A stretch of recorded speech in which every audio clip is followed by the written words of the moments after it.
Alors, on a la joie d'avoir Jacques Baudrier qui nous a rejoint. Merci beaucoup, Jacques Baudrier. Vous êtes adjoint à la mairie de Paris en charge du logement et de la transition écologique du bâti.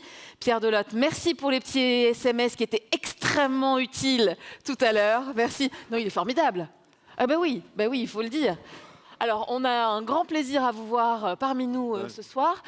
Prochain projet, c'est de l'ITE Paille, je vous le dis tout de suite. Ah, mais on en a déjà fait, j'en ai déjà posé. Le projet qu'il y avait là, j'ai posé la première botte. Ah bon, voilà, c'est parfait. À Paris, il y a une photo là. Ah ben, on peut Dans le applaudir. 15e arrondissement. Voilà.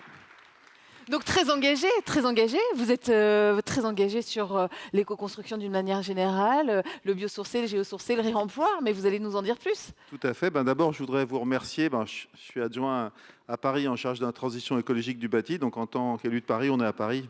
Heureux de vous accueillir. De remercier le RFCP d'organiser ce congrès. On est vraiment, voilà, on est militants. On va bientôt, la ville de Paris va adhérer d'ailleurs bientôt au collectif Paille Île-de-France. A priori, on devrait être la première collectivité. Donc, bravo.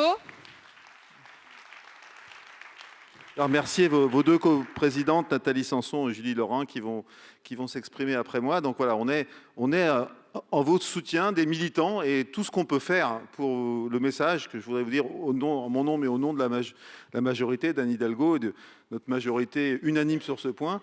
Voilà, tout ce qu'on peut faire pour vous soutenir. N'hésitez pas à nous le demander, voilà, dans la mesure de nos moyens. Clairement, nous sommes des militants de tous les matériaux bio et géosourcés et bien sûr de la paille comme du chanvre, du bois. Enfin, voilà. C'est un choix politique fort.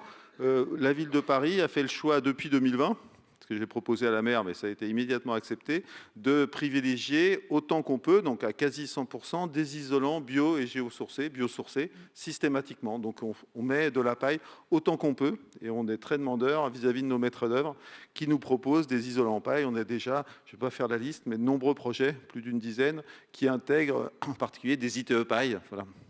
Et beaucoup à venir alors. Et beaucoup à venir.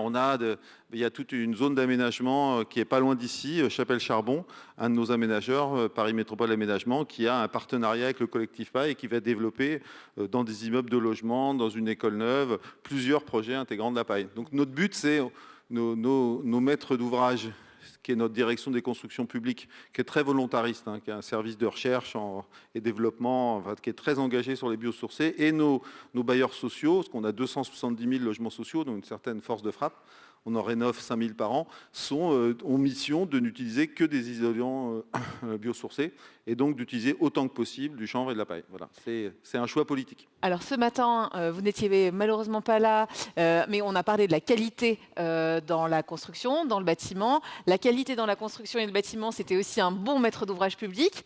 Allez, je vous lance. C'est quoi pour vous, en tant qu'élu, un bon maître d'ouvrage public ? Un bon maître d'ouvrage public, c'est des bâtiments qui sont déjà économes en termes d'émissions de CO2. Un bon maître d'ouvrage, c'est un maître d'ouvrage qui rénove ses bâtiments. Voilà. Donc nous, on rénove des bâtiments, on est en ligne avec les objectifs de la stratégie nationale bas carbone. Nos logements sociaux, au rythme de rénovation, on aura tout rénové en 2050. Voilà.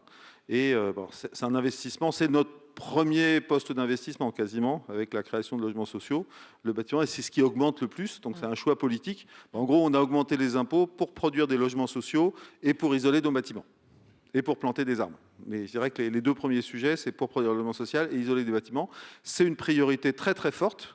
C'est la première priorité du plan climat qu'on a voté une très large majorité il y a 2 mois.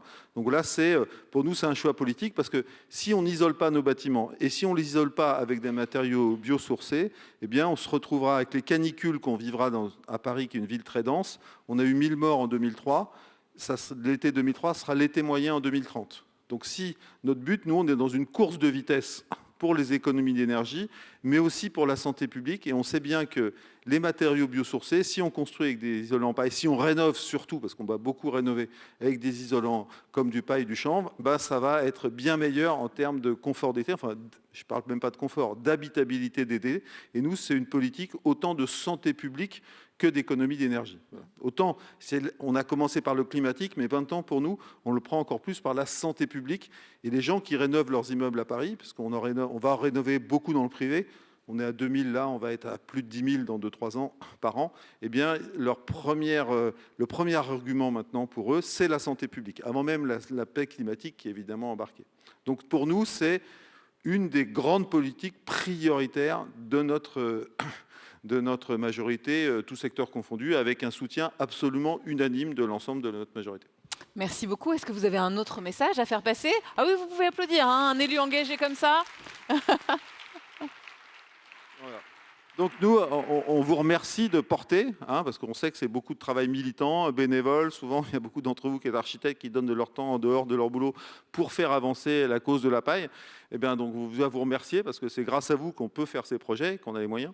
Donc voilà, vous remercier et puis dire que moi j'ai un peu d'expérience de travail sur les sujets de transport, de financement, de comment on fait avancer les transports publics, voilà, d'amendements budgétaires, comment on les fait voter. Enfin voilà, j'ai un peu de métier dans ce sujet et je conseille ma formation politique. Donc on fait un certain nombre de propositions pour avantager les matériaux biosourcés, géosourcés, comme une TVA 5,5. Bon, voilà, les députés de mon parti, je suis communiste, mais les autres et formations politiques de gauche portent aussi des projets de loi. Enfin, il y a des échanges là-dessus, mais je trouve que par rapport au secteur des transports publics ou pour la voiture électrique, pour des transports publics, il y a une activité et un lobbying qui est très organisé, très fort. Je pense que le secteur des bâtiments et le secteur des matériaux biosourcés gagneraient à ce qu'on soit plus force collectivement de propositions d'outils financiers pour encourager le développement de la construction paille, entre autres. Et je vois, nous, par exemple, Ville de Paris, dans nos règlements de financement, nos bailleurs sociaux, s'ils utilisent de la paille, ils ont un bonus financier pour le financement, pareil pour les constructions publiques. Donc voilà, c'est intégré dans nos programmes de financement. Donc voilà, on les encourage de leur dire de faire comme ça, mais en plus, il y a une incitation économique. Donc je pense qu'une grosse bataille qu'on a à mener pour le bâtiment et pour la paille et d'autres matériaux biosourcés, c'est de faire un travail de conviction. Et je pense qu'à ce stade, et j'en prends ma part, enfin nous, en tant que force politique, on n'y travaille pas assez. Je pense qu'on devrait collectivement plus y travailler. Donc le message, je veux dire, c'est que moi, je suis disponible, mais je pense qu'il y en a d'autres dans d'autres formations politiques pour y travailler. Merci beaucoup. Merci beaucoup, Jacques Baudrier. Alors, on nous a dit ce matin pour la TVA 5,5 que c'était fichu, hein.